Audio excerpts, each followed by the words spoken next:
جی جناب، شہ سرخیوں میں ہے لاہور ہائی کورٹ، اور ہم نے آپ کو جیسے بتایا کہ سزائے موت تو نہیں تھی، یہ تھی عمر قید کی سزا 3 ملزمان کی جو کہ قصور چائلڈ پورنوگرافی اسکینڈل میں ملوث تھے، لیکن تینوں ہی کو ایکوٹ کر دیا گیا ہے۔ یہ کیس 2015 میں انفولڈ ہوا۔ علیم، وسیم اور حسین کے نام سے یہ تینوں ملزمان زیر حراست تھے۔ انہوں نے اپیل کی اور کورٹ نے ان کی اپیل کو ایکسیپٹ کر لیا۔ ان کی جو عمر قید کی سزا تھی وہ نلیفائی ہو گئی۔ 2006 سے لے کے 2014 تک کا یہ دردناک سکینڈل ہے جس میں سینکڑوں بچوں کی زندگیاں تباہ ہوئیں، ان کے حوالے سے پورنوگرافک ویڈیوز سرفس ہوئیں، اور انفارچونیٹلی فورنزک انویسٹیگیشن ان رپورٹس کی کوئی بہت ٹھوس ثبوت ان ملزمان کے خلاف نہیں لا پائی۔ اور جس طرح وقت گزرتا ہے پاکستان میں یہی ہم دیکھتے ہیں کہ ہم اس بات کی خوشی مناتے ہیں کہ بہت بڑی لائف سینٹینس ہو گئی ہے یا جو کورٹ ہے اس نے فیصلہ اپنا سنا دیا ہے، لیکن انفارچونیٹلی وقت گزرنے کے ساتھ ساتھ وہ فیصلہ اوور ٹرن ہو جاتا ہے۔ یہ ہمارے سسٹم کی کمزوری ہے یا ہم اس کو سیریسلی نہیں لے رہے ہیں؟ واٹ ایگزیکٹلی از ہیپننگ کہ ایویڈنس کلیکشن میں ہمارے یہاں غلطی ہوتی ہے، لوپ ہول کہاں پہ ہے، گیپس کہاں پہ ہیں؟ آئیے اس کے بارے میں بات کرتے ہیں۔ یہ پورا کا پورا معاملہ ایک آرگنائز کرائم کا معاملہ تھا جس میں نہ صرف چائلڈ پورنوگرافی تھی، ایکسٹورشن تھا، بلیک میل تھا، جو بچے اس شکنجے میں جکڑے ہوئے تھے ان کی زندگیاں تباہ ہو گئی ہیں۔ اس اسکینڈل نے یہ بھی شو کیا تھا کہ کچھ اہلکار اور کچھ سیکیورٹی فورسز سے ریلیٹڈ لوگ یعنی پنجاب پولیس کے لوگ بھی شاید اس میں ملوث تھے، لیکن اب ہم دیکھتے ہیں کہ تمام تر جو سراغ تھے وہ ایک سائڈ پہ ہو گئے ہیں۔ جو 3 ملزمان تھے ان کو ایکوٹ کر دیا گیا ہے۔ ہمارے ساتھ موجود ہے شبنم نواز صاحبہ، ایڈوکیٹ سپریم کورٹ، ان سے جانتے ہیں کہ اس طرح کے کیسز میں ایسا کیوں ہوتا ہے۔ السلام علیکم شبنم۔ جی السلام علیکم سدرا، ہاؤ آر یو؟ میں بالکل ٹھیک ہوں شبنم، لیکن یہ بڑی افسوسناک خبر ہے اور اس کے بعد بات نہیں کر رہے۔ اخبارات میں بھی میں نے دیکھا ایک بس چھوٹی 3 سطروں کی خبر آئی ہے۔ آپ اس ڈیولپمنٹ کو کیسے دیکھتی ہیں؟ ہمارے بچے محفوظ نہیں ہیں اس طرح کے اسکینڈلز میں، جب سامنے آتے ہیں ملزمان وہ بھی کچھ عرصہ گزرنے کے بعد ایکوٹ کر دیے جاتے ہیں۔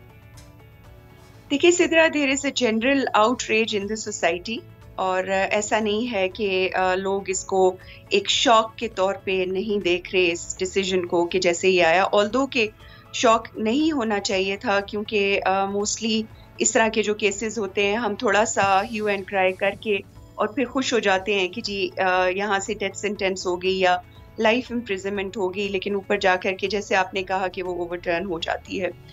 Now that being said، اس میں تھوڑی سی چیزیں سمجھنے کی ضرورت ہے کہ یہ جو سائنٹیفک مطلب ہماری فورینزک ایویڈنس ہے، سائنٹیفک ایویڈنس ہے، اٹس اے لٹل نیو، جو انٹروڈیوس کی گئی ایک نئے سیکشن کے تحت قانون شہادت میں اس کی اجازت دی گئی کہ یہ مطلب آپ کسی بھی قسم کی ڈیجیٹل ایویڈنس جو ہے وہ از ایڈمیسیبل ان دا کورٹ۔ اب صورتحال یہ ہے کہ آپ دیکھیے کہ اس کے لیے پیرامیٹرز کتنے سخت طے کر دیے گئے ہیں۔ 2019 میں سپریم کورٹ نے ایک ججمنٹ دی تھی جس کے اندر واضح کیا تھا کہ آپ کے لیے کیا کیا ضروریات ہوں گی، کہ جس کے مطلب وہ کیا کیا چیزیں آپ نے پوری کرنی ہے کہ جس کے بعد جو ہے وہ ایویڈنس جو ہے وہ ایڈمیسیبل ہوگی۔ ایک تو یہ کہ جس دن وہ بنی ہے وہ ویڈیو، چلیں ویڈیو پہ آ جاتے ہیں یا آڈیو، جس دن وہ بنی ہے اس دن سے لے کر کے جب تک آگے ایویڈنس پیش نہیں ہوتی وہ سیف کسٹڈی میں رہے گی، اسی ڈیوائس میں رہے گی کہ جو ڈیوائس اوریجنل ڈیوائس جس کے ذریعے وہ بنی تھی۔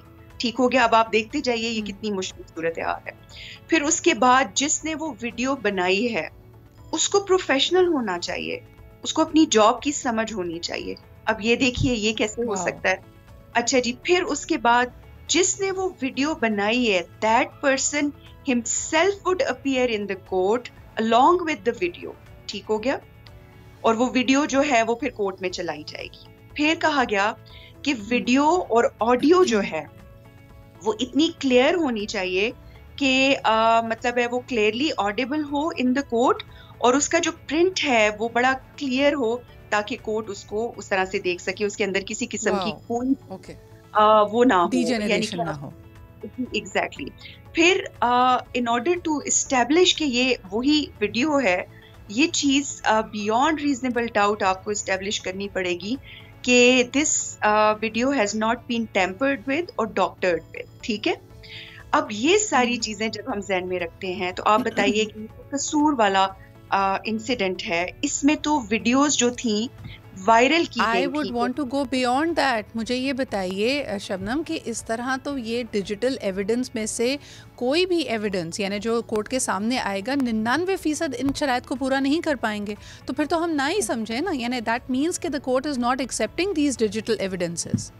اصل میں بات یہ ہے کہ نئی اس کو ڈیوائسز کو نئی ایویڈنس یہ جو ڈیجیٹل ہے, سائنٹیفک ہے, آپ کی فورینزک ہے, اس کو قانون شہادت تو ہر طریقے سے ایڈمٹ کرتا ہے, لیکن جب ججمنٹس آتی ہیں اور دی ایپکس کورٹ کی ججمنٹس آتی ہیں تو جو لوور کورٹس ہیں وہ جو ہیں وہ اس پہ ظاہر باندھ دی جاتی ہیں کہ آپ نے یہ والے پیرامیٹرز جو ہیں وہ پہلے پورے کرنے ہیں. ٹھیک ہے شبنم, ایک اور چیز میرے ویورز کی نالج کے لیے بتائیے, تو پھر اس کا مطلب ہے کہ سی سی ٹی وی فوٹیج بھی ایڈمیسیبل نہیں ہوگی ایز ڈیجیٹل ایویڈنس, کیونکہ اس میں بھی یہ شرائط پوری نہیں ہوتی.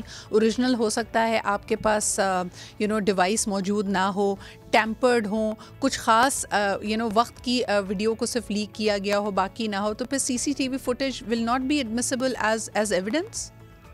سی C T V footage most certainly admissible ہے ان ایویڈنس, لیکن اس کے ساتھ بھی صورتحال یہ ہے کہ اس کا بھی یہی سارا کچھ کہ اس کی جو اوریجنل ڈیوائس ہے اس کو آپ نے قبضے میں لینا ہے, کس نے قبضے میں لیا, کس کی پریزنس میں لیا, اور اس کے اندر کیا جو لوگ ہیں کیا ان کو جس نے قبضے میں وہ ویڈیو لی یا وہ فوٹیج لی تو کیا ان لوگوں کو وہ آئیڈینٹیفائی کر سک رہا ہے یا نہیں, یا اس کے اندر جو آوازیں آ رہی ہیں جن لوگوں کی, اگر اس کو آوازیں سنائی جائیں گی تو کیا وہ بتا سکتا ہے کہ یہ کس آدمی کی آواز ہے یا یہ کس آدمی کی آواز ہے.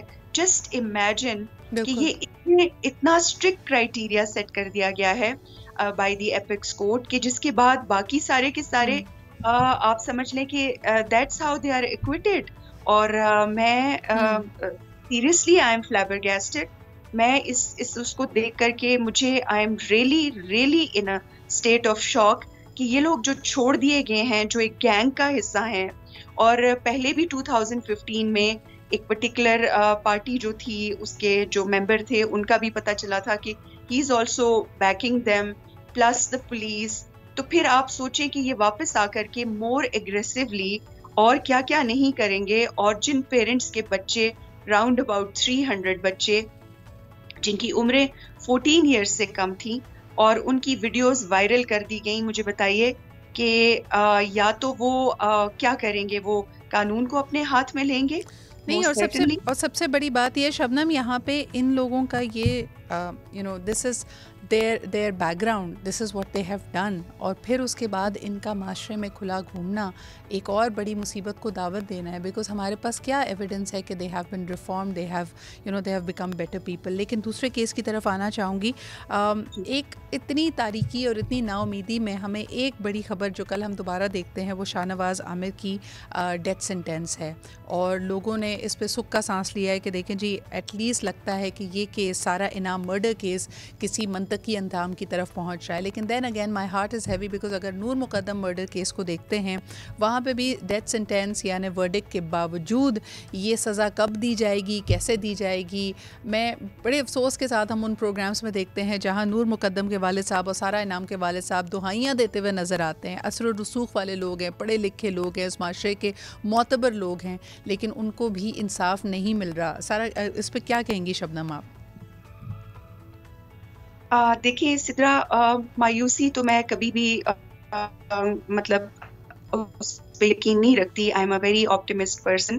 لیکن جب آپ اپنے ارد گرد اس طرح کی بہت ساری چیزیں ہوتے ہوئے دیکھتے ہیں, جیسے آپ نے کہا کہ ڈیتھ سینٹینس ہو گئی ہے سدرا, میں نے ایک کیس, ایک مرڈر ٹرائل پورا انویسٹیگیشن سے لے کر کے اینڈ تک اس کو مطلب ہے جب تک اس کو کیپٹل پنشمنٹ نہیں مل گئی, وجیہ فاروق قتل کیس جو اگر آپ نے سنا ہوگا, اس میں یہ تھا کہ ٹرائل کورٹ سے اس کو ڈیتھ سینٹینس ہوگی, لیکن ہائی کورٹ میں appeal against conviction is still pending. And despite the fact کہ اس میں ایف بی آئی انوالو تھی, کیونکہ وہ امریکن نیشنل تھی, ایف بی آئی نے ہر قسم کی